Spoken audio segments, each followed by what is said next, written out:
Afternoon बच्चों, मैं रेणु शर्मा आज फिर से लाइव क्लास के माध्यम से आपके सामने उपस्थित हूँ।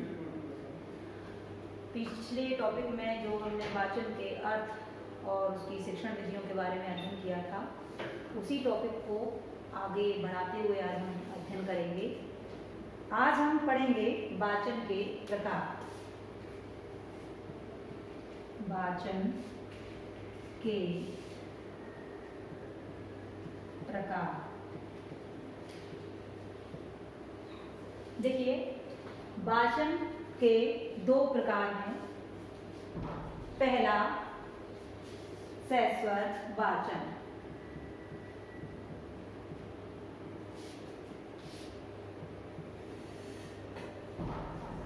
ठीक है, सस्वर वाचन। सस्वर वाचन किसे कहते हैं? स्वर सहित जो वाचन किया जाता है उसे सस्वर वाचन कहा जाता है। ठीक है, मतलब जो भी सामग्री हम पढ़ते हैं, लेकिन पढ़ते कैसे हैं? बोलकर जब उसे हम पढ़ते हैं। ठीक है, लिखित सामग्री है, पाठ्य पुस्तक है, कुछ भी है, लेकिन हम पढ़ते हैं, लेकिन जब उसे बोलते हैं, पढ़ने के साथ साथ उसे बोलते हैं, तो उसे हम कहते हैं सस्वर वाचन। ठीक है, सस्वर वाचन भी दो प्रकार का होता है। सस्वर वाचन भी कितने प्रकार का होता है? दो प्रकार का होता है। पहला है व्यक्तिगत वाचन। ठीक है, और दूसरा है आपका समवेत वाचन।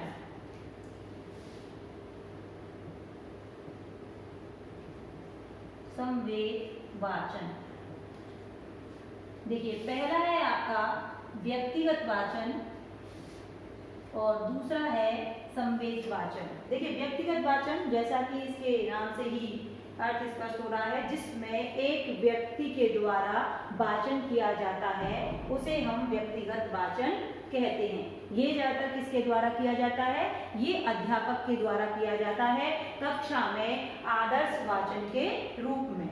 ठीक है, इसके साथ साथ इसमें व्यक्ति जो टीचर होता है वो पढ़कर, किसी भी लिखित सामग्री को पढ़कर कक्षा के अंदर वाचन के माध्यम से बोलकर उसे बच्चों को क्या करता है? समझाता है। तो व्यक्तिगत वाचन एक व्यक्ति के द्वारा किया जाता है और ये कक्षा के अंदर अध्यापक के द्वारा आदर्श पाठ के रूप में किया जाता है, आदर्श वाचन के रूप में किया जाता है। दूसरा है हमारा समवेत वाचन। समवेत वाचन एक व्यक्ति से अधिक व्यक्तियों को जाना है, दो या दो से अधिक लोगों के द्वारा जो वाचन किया जाता है उसे समवेत वाचन कहते हैं। दो या दो से अधिक यानी कि ये वाचन छात्रों के द्वारा किया जाता है, जिसमें दो या दो से अधिक जो बच्चे होते हैं वो एक साथ किसी भी लिखित सामग्री को एक साथ उसका वाचन करते हैं, उसे एक साथ बोलते हैं। ये क्यों किया जाता है? देखिए, इसमें कई बच्चे क्या होते हैं, बोलने की झिझक होती है। कुछ बच्चे बोलने में एक्सपर्ट होते हैं, कुछ बच्चों में झिझक होती है। तो जिन बच्चों में झिझक होती है, उन बच्चों की झिझक को दूर करने के लिए जो एक्सपर्ट बच्चे होते हैं उनके साथ किसी भी लिखित सामग्री को उनके साथ उसे बुलवाया जाता है, तो उसे कहते हैं हम समवेत वाचन। ठीक है, ये था आपका वाचन का पहला प्रकार सस्वर वाचन। सस्वर वाचन, इसके बाद वाचन का दूसरा प्रकार है मौन वाचन। क्या है? मौन वाचन।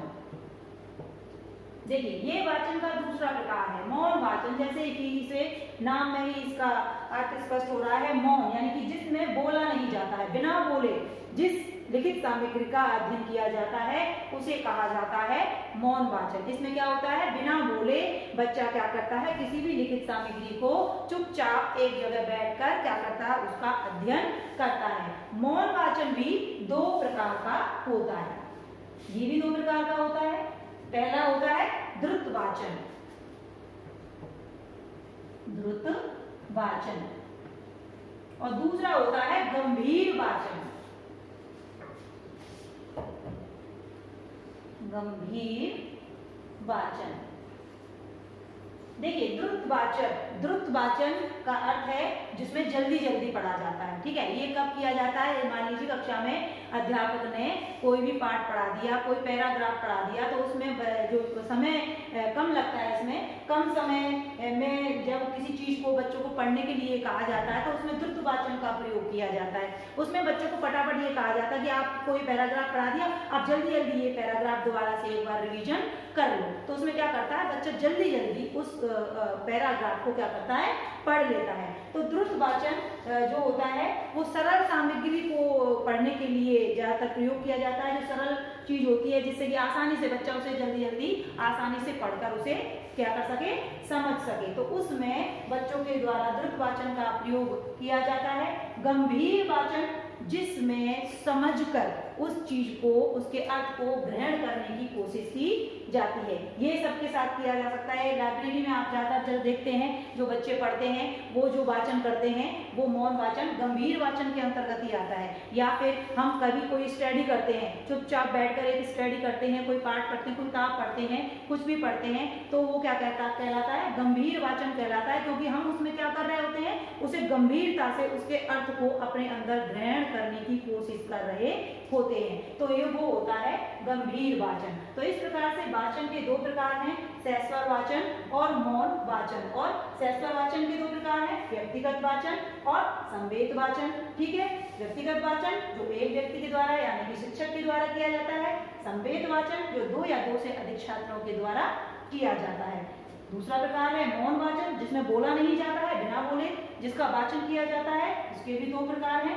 द्रुत वाचन जिसमें जल्दी जल्दी किसी लिखित सामग्री को बोला जाता है, और दूसरा है गंभीर वाचन जिसमें अर्थ की समझ को ग्रहण करने के लिए उसको किया जाता है। ठीक है, ये आपके वाचन के हो गए हैं प्रकार। अब हम यहाँ पे बताएं कि वाचन का कौशल का विकास करने का महत्व क्या है। इस कौशल का विकास करने का महत्व ये है कि अगर इस कौशल का विकास बच्चे के अंदर हो जाता है, ठीक है, तो इसका क्या फायदा मिलता है उसे, वो अपनी बात को कई लोगों के सामने सही प्रकार से लिखित सामग्री के माध्यम से उसे प्रस्तुत कर सकता है। लिखित सामग्री, कोई भी लिखित सामग्री हो, उसके अर्थ को गंभीरता से ग्रहण करने का जो कौशल है वो उसके अंदर आ जाता है। तो छात्र जीवन में और या अध्यापक जीवन में, इन दोनों के ही जीवन में वाचन के कौशल का बहुत ही ज्यादा महत्व है, और इस कौशल का विकास बच्चे के अंदर अध्यापक के द्वारा किया जाता है।